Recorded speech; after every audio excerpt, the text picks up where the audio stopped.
जय शिवराय मित्रांनो, आपल्याला यूट्यूबला ही कमेंट आली होती आणि याच कमेंटला उत्तर देतोय। दादा, रोज रोज व्हिडिओ बनवणं जमत नाही, शेतकरी आहे आणि तरी रोज व्हिडिओ टाकतोय बरं का। एखादा दिवस व्हिडिओ नसला की अशी शंका व्यक्त करतात लोक। पाळी मारली गड्यानं, बैल चालतोय, तो जेवायला गेलाय आणि हे बघ हे बैल, ठीक आहे। आणि व्हिडिओ संध्याकाळी येणार पण आहे।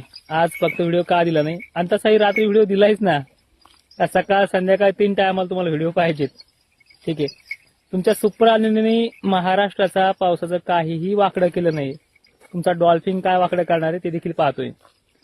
हा जो येणारा पाऊस आहे, हा तुम्हाला जी तारखा दिल्यात 15-16ला, आणि तुम्हाला त्यावेळेस सांगितलं एक दोन दिवस मागे पुढे सुद्धा होईल, निसर्ग आहे। पण त्याच तारखेला पाऊस येणार महाराष्ट्रामध्ये। आणि एवढंच काय, विदर्भामध्ये जे गडचिरोली भाग आहे, छत्रपती संभाजीनगरपर्यंतचा एरिया आहे, आणि मराठवाडा सुद्धा 13-14 पासूनच सुरुवात होणार आहे। आणि ती सुरुवात महाराष्ट्रामध्ये दणक्यात असणार आहे। बरेही भाग बदलत, आता जे फुटकारे पडतायत, आता नेमकेच पानं ओली झालेत, माती पण ओली झाली, हे फुटकारे चालू असतात। तो पाऊस मागे पडून गेलाय, पुन्हा सूर्यदर्शन तापतंय थोडं, लगेच आभाळ पण उठणार आहे, ते पण पडणार आहे। ते तर महाराष्ट्रात चालूच राहील।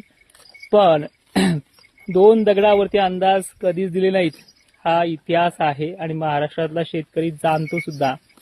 पण अशा कमेंट करायला तुम्हाला कोण पाठवतंय, त्यांना एकदा त्यांचा इतिहास पहा। कुठेतरी मॉडेलचे फोटो दाखवायचे, आता ह्याने असं होईल मग तसं होईल, मग शेतकऱ्याने निर्णय काय घ्यायचा आहे, तू काय अभ्यास करून सांगतोय हे तुमच्या लक्षात बसतंय का, मला हे म्हणायचंय। आणि मी कमेंट बॉक्स फक्त ओपन कशासाठी दिला की ज्या शेतकऱ्यांची जी कामं चालू आहेत ते कामं आपल्या अंदाजाने सोयीस्कर व्हावेत, म्हणून ते कमेंट बॉक्स आपण सुरू ठेवलेले। अन्यथा आपल्याला कमेंट बॉक्स सुरू ठेवून अशा लोकांना रिप्लाय द्यायची पण गरज नाहीये। तुझा रिप्लाय वाईट नाहीये, पण चांगल्या पद्धतीने तुम्हाला मी समजून सांगतोय की तारीख दिली ती माघारी घेतलीच नाहीये। ज्या ज्या तारखेला विहिरीचा प्रश्न सांगितला तो त्या टक्केवारीनुसार मिटला सुद्धा। आता काहींना सांगितलं जुलैच्या ऑगस्टच्या शेवटी ज्या दक्षिण महाराष्ट्राचा प्रश्न आहे तो देखील मिटायला सुरुवात होणार आहे। आणि 15-16 पासून पुढे 17-18 पासून जो काही जोर वाढणार आहे, जो काही तो आठवडा आहे 20 तारखेपर्यंत, 15 ते 20, यामध्ये सुद्धा चांगला पाऊस आहे, तो होणारच आहे। मग तो विदर्भामध्ये, पूर्व मराठवाड्यामध्ये, खानदेशामध्ये त्याची तुम्हाला पुढील काळामध्ये पाहायला मिळेल। तोपर्यंत तरी दम धरत जा बाबा, रिझल्ट येणारच आहे।